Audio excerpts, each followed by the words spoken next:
Hello and welcome to Maths with Jacob. This lesson will focus on cube models. Students should be able to construct solids using interlocking cubes. As well, being able to draw cubes on isometric dot paper is a very useful skill. Let's have a look at some basic constructions here, some solids which are constructed from single cubes. Here we have probably the most basic, and we have 3 cubes there, so it's a very small step. Here, number 2, all you do is add a cube to the top. Here's a different configuration, and another one here. So here we've got 4 cubes in those, and those ones there. Okay, you have 4 cubes. So that's the only one with 3 cubes, and all the others have 4.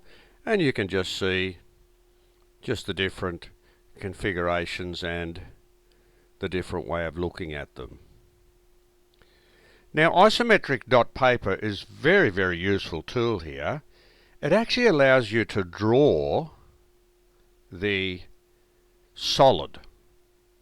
Either draw it or sketch it. Probably drawing it's better because you have the dots to guide you, and you can use a ruler. Here's a very interesting one.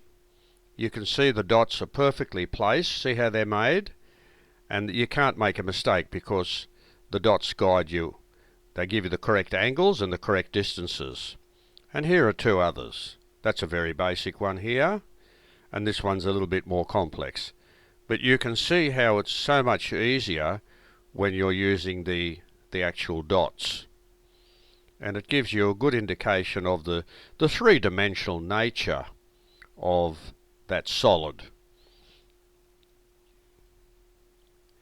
Now, we can have different views. So for example, an isometric solid can be viewed from different sides, similar to an architect's drawing of a house. So if you've ever seen an architect's drawing, they'll have different views of a particular house. They'll have the front view and the side view and the top view. They'll take the roof off and show you the floor view. And that's basically what we're doing here. So the isometric view is like a 3-dimensional view. Okay, it sort of shows you all the sides or all the faces at once. But then we can have what we call the plane views. That is, they're 2-dimensional.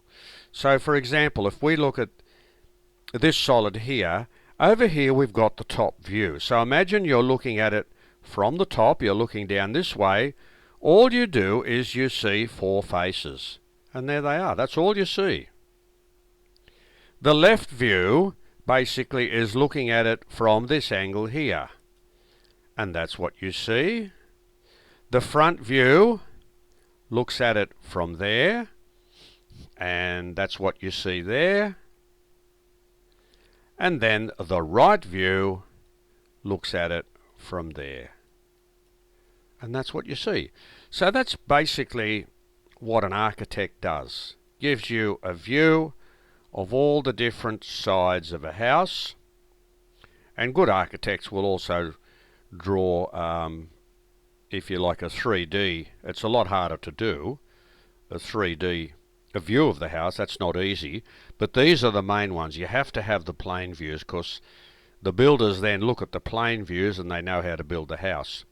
Here's another quick example.